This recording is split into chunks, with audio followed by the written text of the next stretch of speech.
Akkam jirtan hordoftoota keenya oduu yeroo kanaaf qabnu isin dhaggeessifnaa hangafoota oduu wajjin Gullalleewud. Dubbii ajajaa waraana bilisummaa Oromoo Woboo Zoonii Lixaa Jaalkumsaa Dirribaa yookaan Jaalmaarroo irraa. Ardhaas borus bara dhufan hundatti kan si bulchuu qaama humna qabu. Humni ammoo qawwee keessa jirti. Humni yeroo maraa qaama hidhate bira jirti.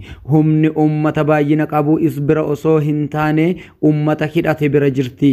Inni miidiyaa irraa ta'e afaan qullaa sitti lallabu ni kijiba ni soba. Akeeka jireenya dhuunfaa ofiif milkeessu malee kaayyoo ummata ittiin bilisa baasu of harkaa hin qabu.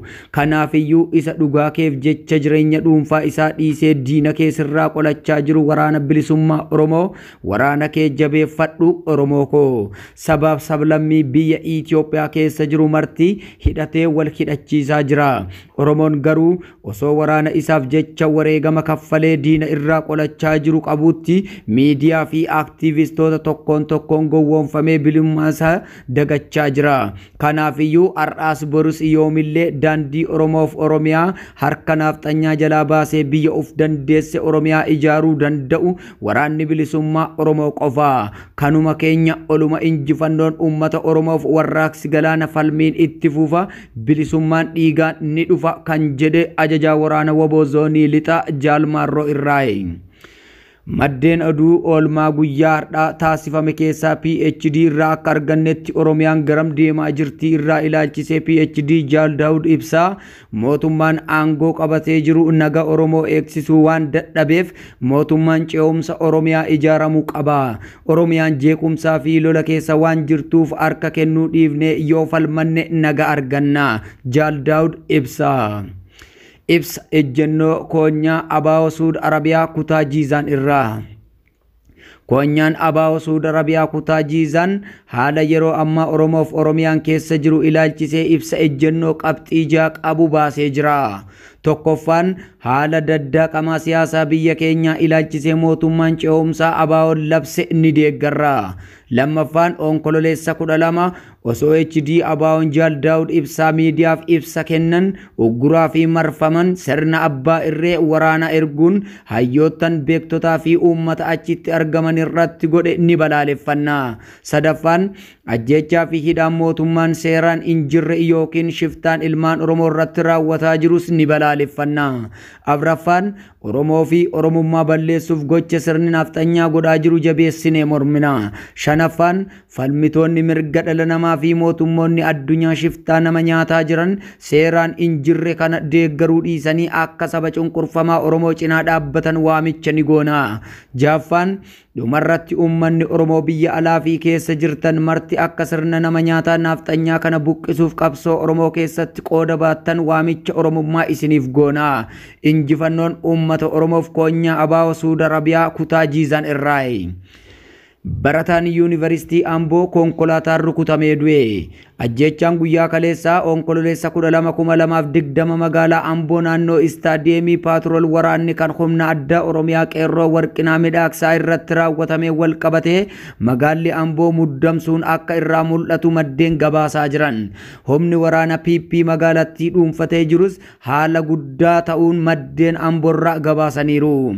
Qeerroo warqinaa midhaaksaa barataa Yuunivarsiitii Amboo kan barana barnoota isaa xumuru ta'uun beekameera. Sirni awwaalcha isaa boru onkololeessa 14,2020 raawwatamuu akka hin oolle maddeen eeranii. Gabaasni isaa maddeen qabatamoo biyya keessaa. Hidhaan Arargee baatti ijoolleen tun badii tokko malee ji'a 4 ol hidhamte kan jedhu keessa beektonni akka nuun dhaqqabanitti hidhaan aanaa Gooroo guutuu magaalaa Karramillee keessatti hidhamaan dararamaa jiran keessaa muraasa hanga arganne tokko isiniif himuu yaalla. Tokkoffaan Farahaan Yusuf Ahmad, lammaffaan Abdii Usmaan Muummee, sadaffaan Faamii Aliyyi, afraffaan Abdusalaam Muhammad, shanaffaan Caalaa Abdurrahman, jaffaan Amayyasin Abdii, torbaffaan Qaccee Ahmed, saddeetaffaan Musaab Ibrahim Muhammad. Maddi oduu biyya keessaa irraa kan nu dhaqqabeedha. barreessaan waajjira abaawoo kutaa walloo Aliyyi Huseen badii tokkoon alatti eega hidhamee bubbulee jira. Hidhaa fi ajjeechaan ilmaan Oromoo irratti raawwatu qabsoo duubatti hin deebisu.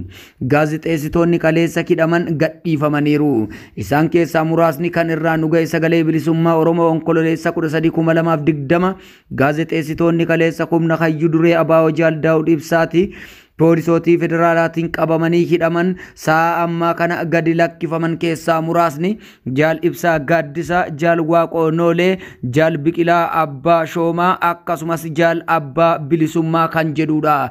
Isaan kunniin guyyaa kardhaa gadhiifamanii jiru. Walumaa galatti mootummaan gabroomsaan isa tokko butaa, isa tokko lakkisaa, isa kaan dhabamsiisuuf ganamaaf galgala tattaafataa jiru kun sossobbiidha malee iftoomina waan qabu hin qabu. Uummanni Oromoo iftoomina kan isa baasu mootummaa ce'umsa Oromiyaa dhugaa keessatti gadi ijaaruuf dirqamuu qaba.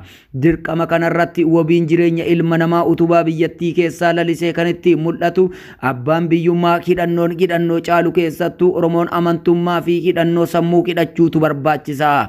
Namni sammuudhaan gabroome tokko waggaa meeqatti akka isa kakaasan baay'ee hedduu akka ulfaatu ragaadha.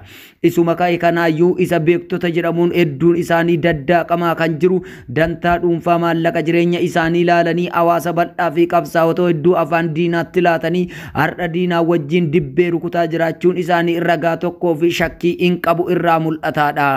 Kanaafiyyuu ilmaan Oromoo hedduun barataa fi beektota gurguddaa xiqqaa osoo hin jedhamne wareegama qaalii kan manan jedhamne biyya Oromiyaa tanaaf kaffalaa jiramu kana bu'aan isaa bilisummaadhaan eeggama. Bilisummaan kun taa'anii waamichaan otoo hin taane humna qabaniif irreen jabeefnaafanii kallattii kamiin iyyuu falmachuutu baay'ee barbaachisa. Falmii kana keessatti tarsiimoon masaqamuun dirqama Oromummaati. Oromoon akka saboota kaawwaniitti of ta'uu barbaachisa.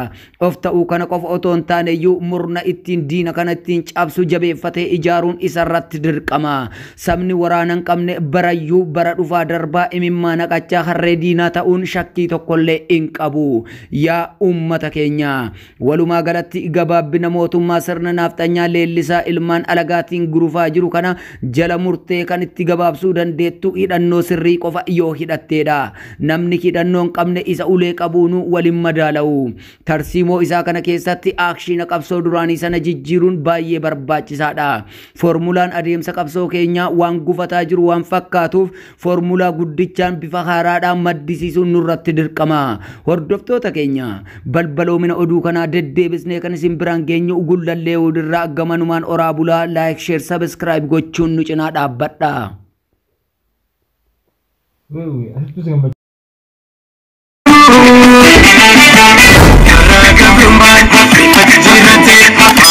yaada kana akka nuti like, share, subscribe nu gootan kabajaa isin wajjirna chaanaala keenya chaanaala gullallee ummatan keessanii kan uummata Oromooti sagalee uummata Oromooti jechuudhaan ijannoo keenya